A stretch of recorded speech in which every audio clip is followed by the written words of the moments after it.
Welcome to my cutie channel Jaishika world. நம்ம சேனலை first பார்க்குறதா இருந்தால் மறக்காமல் சப்ஸ்கிரைப் பண்ணி பக்கத்தில் இருக்க பெல் ஐக்கானையும் கிளிக் பண்ணிக்கோங்க. அப்போ தான் நான் போடுற வீடியோஸ் எல்லாம் உங்களுக்கு நோட்டிஃபிகேஷனில் வரும். நம்ம சேனல் ரொம்ப பிடிச்சிருந்தால் லைக் பண்ணுங்கள், ஷேர் பண்ணுங்கள், கமெண்ட்டும் பண்ணுங்கள். ஹலோ ஃப்ரெண்ட்ஸ், இந்த ரெய்னி டேஸ் இல்லைனா வின்டர் சீசனில் குழந்தைங்களுக்கு அடிக்கடி கோல்டு இல்லைனா காஃப் பிடிக்கும். அதுக்கு சரியாக என்ன ஹோம் ரெமெடி பண்ணலாம், குழந்தைங்களை எப்படி கேர் பண்ணணும், அந்த டைமில் எதனால கோல்டு வரும், இதெல்லாம் இந்த வீடியோவில் பார்க்கலாம். குழந்தைங்களுக்கு ரெஸ்பிரேட்டரி சிஸ்டம்லாம் இந்த ஏஜில் சரியாக டெவலப் ஆகிருக்காது. இது மாதிரி கோல்டு காஃப்லாம் அதனால தான் அடிக்கடி வருது. குழந்தைங்களுக்கு ஃபஸ்ட்டு எதனால் கோல்டு வருதுன்னு பார்க்கலாம். Seasonal change, summer to winter change ஆகிறப்ப கோல்டு பிடிக்கும்னு நம்ம எல்லாருக்கும் தெரியும். But winter to summer season change ஆகிறப்பவும் கோல்டு வரும்னு குழந்தைங்களுக்கு டாக்டர் சொல்கிறாங்க.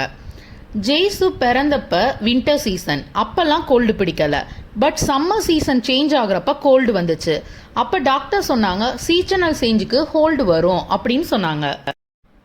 செகண்ட், தண்ணி சேஞ்ச் ஆகிறனாலும் கோல்டு வரலாம். வெளியூருக்கு போகிறப்ப வேறு தண்ணி தான் குடிக்க வேண்டியது இருக்கும். தென் குளிக்க வைக்கிறப்பவும் நீங்கள் வேறு தண்ணி தான் யூஸ் பண்ணி ஆகணும். இதனாலேயும் குழந்தைங்களுக்கு ஈஸியாக கோல்டு பிடிச்சிரும். தேர்ட் பார்த்தீங்கன்னா, நமக்கு யாருக்கு கோல்டு இருந்தாலோ அதனால குழந்தைங்களுக்கு கோல்டு பிடிச்சிரும். ஃபோர்த்து, ஃபேன் இல்லைனா ஏசி ஓவர் ஸ்பீடில் வச்சாலும் அவங்களுக்கு ப்ரீத் பண்ண கஷ்டமாக இருக்கும். அதனாலையும் அவங்களுக்கு கோல்டு வர்றதுக்கு நிறைய சான்சஸ் இருக்குது. ஃபிஃப்த்து, ஈவினிங் டைமில் குளிர்ந்த காற்று அவங்க மேலே பட்டாலும் அவங்களுக்கு ஒத்துக்காது, கோல்டு வந்துடும். இந்த ரெய்னி டேஸ்லலாம் ஃப்ளோர் ரொம்ப கூலாக இருக்கும். அப்போ அவங்க வெறும் தரையில் உட்காந்தாலோ நடந்தாலோ கோல்டு வந்துடும். இந்த கோல்டு அல்லது காஃப் குழந்தைங்களுக்கு வந்தால் நீங்கள் பயப்பட வேண்டாம். இது குழந்தைங்களுக்கு நார்மலாக வர்றது தான். இதுக்கு என்ன ஹோம் ரெமெடிஸ் பண்ணலான்னு பார்க்கலாம். ஃபஸ்ட்டு, பிரஸ்ட் ஃபீடிங் இல்லைனா இம்யூனிட்டியோட ஃபுட்டு. ஃபீட் பண்ணிட்டு இருக்கிற பேபிஸ்னால் அதிகமாக ஃபீட் பண்ணுங்க அவங்களுக்கு. பிகாஸ் இதனால எதிர்ப்பு சக்தி அதிகரிக்கும். 1 இயருக்கு மேலே இருக்க கிட்டுனா இம்யூனிட்டி இருக்கிற மாதிரி ஃபுட்ஸை கொடுங்க. Second, coconut oil massage. இது எப்படி பண்ணணும்னா, 2 ஸ்பூன் தேங்காய் எண்ணெயை ஒரு கரண்டியில் எடுத்துக்கோங்க. அதில் கொஞ்சம் முருங்கைக்கீரையை சேர்த்து ஹீட் பண்ணிவிட்டு குழந்தைங்களோட கை, கால், நெத்தி, தொண்டை, நெஞ்சு பகுதியெல்லாம் நல்லா தேய்ச்சி விடுங்க. வார்ம் வாட்டர் வச்சு தென் குளிக்க வச்சாலோ இல்லைனா தொடச்சி எடுத்தாலோ சளியெல்லாம் வெளியே வர ஆரம்பிக்கும்.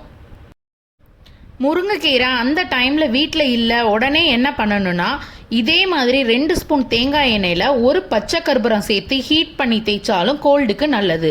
சீக்கிரமாக சளி இறங்கும் குழந்தைங்களுக்கு. ப்ரீத் பண்ண கஷ்டப்படுறப்ப இதை தேய்ச்சா ஈஸியாக ப்ரீத் பண்ணுவாங்க. கொஞ்சம் ரிலாக்ஸாகவும் ஃபீல் பண்ணுவாங்க. கை கால்லாம் வலியாக இருக்கும், அந்த வலிகள் எல்லாமே சரியாகிடும் இப்படி நீங்கள் மசாஜ் பண்ணி விட்டீங்கன்னா. தேர்ட் பார்த்தீங்கன்னா, ஹெட் சப்போர்ட். கோல்டு இருக்கிறப்ப குழந்தைங்க மூச்சு விட கஷ்டப்படுவாங்க. அப்போ ஃப்ளாட்டாக படுக்க வச்சா இன்னும் ப்ரீத் பண்ண கஷ்டமாக இருக்கும் இவங்களுக்கு. அப்போ ஹெட்டுக்கு ஏதாச்சும் சப்போர்ட்டாக குட்டியாக ஒரு பில்லோ வச்சா அவங்க ஹெட்டு லைட்டாக தூக்கி இருக்கிறதுனால ஈஸியாக ப்ரீத் பண்ணுவாங்க. இப்படி ப்ரீத் பண்ண கஷ்டப்பட்டா டாக்டர்ஸ் ஒரு நாசல் ட்ராப்ஸ் கொடுப்பாங்க. அந்த ட்ராப்ஸை எப்போவும் நீங்கள் கையிலேயே வச்சுக்கோங்க. குழந்தைங்களுக்கு மூச்சு திணறல் ஏற்பட்டால் இந்த ட்ராப்ஸ் விட்டால் ஈஸியாக கொஞ்சம் சரியாகும். ஃபோர்த் பார்த்தீங்கன்னா, ஸ்டீமிங். கோல்டு இல்லைனா காஃப்க்கு ரொம்ப நல்லது ஸ்டீமிங். ஆனால் குழந்தைங்களுக்கு ஸ்டீம் பண்ண முடியாது. ஸ்டீம் பண்ணுறதுக்கு ஒரு டேப்லெட் இருக்கும் மெடிக்கல் ஷாப்பில். அதை கேட்டு பாருங்கள். அந்த டியூப் டேப்லெட் க்ரீன் கலரில் இருக்கும். அதை உடச்சி விட்டால் அதில் மருந்து வெளியே வர ஆரம்பிக்கும். அதை குழந்தைங்க படுக்க வச்சு அவங்க பெட்ஷீட், பில்லோ அதெல்லாம் சுற்றி தேய்ச்சி விட்டுருங்க. அவங்க தூங்குறப்ப அதை ஸ்மெல் பண்ணால் ஈஸியாக ப்ரீத் பண்ணிக்குவாங்க. ஃபிஃப்த்து பார்த்தீங்கன்னா, ஓமம். இந்த ஓமம் ஒரு 2 ஸ்பூன் எடுத்துக்கோங்க. அதை ஒரு வெறும் சட்டியில் எடுத்து மிதமான சூடு வச்சு ட்ரை ரோஸ்ட் பண்ணிக்கோங்க. அந்த சூடு ஆறுனதும் அந்த ஓமத்தை ஒரு கிளாத்துக்குள்ளே வச்சு டைப் பண்ணிக்கோங்க. அந்த டைப் பண்ண கிளாத்தை குழந்தைங்க நோஸ் கிட்ட வச்சு வச்சு எடுங்க. அவங்களுக்கு மூச்சு விட கொஞ்சம் ஈஸியாக இருக்கும் இந்த கோல்டு டைம்லலாம். இப்போ நான் சொன்ன ரெமடிஸ் எல்லாம் லைட்டாக கோல்டு இருந்தால் இல்லை ஸ்டார்டிங் ஸ்டேஜில் கோல்டு இருந்தால் மட்டும் பண்ணுங்கள். உங்கள் குழந்தைங்களுக்கு ரொம்ப கோல்டு இருந்துச்சு, இல்லைனா அவங்க வாமிட் பண்ணிக்கிட்டே இருக்காங்க, ஃபீவர் இருக்குது, ரொம்ப அழுதுகிட்டே இருக்கிறாங்க, ரொம்ப ப்ரீத் பண்ண கஷ்டப்பட்டுட்டு திணறிக்கிட்டு இருந்தாலோ ஆக்டிவ் இல்லாமல் இருந்தாலோ உடனே டாக்டர் கிட்ட கூட்டிட்டு போங்க. நம்ம குழந்தைங்கள நம்ம தான் பத்திரமா பார்த்துக்கணும். அதுவும் இந்த வின்டர் சீசனில் எக்ஸ்ட்ரா கேர் பண்ணி குழந்தைங்கள நல்லா பத்திரமா பார்த்துக்கோங்க. இந்த வீடியோ உங்களுக்கு ரொம்பவே யூஸ்ஃபுல்லாக இருக்கும்னு நினைக்கிறேன். தேங்க்யூ.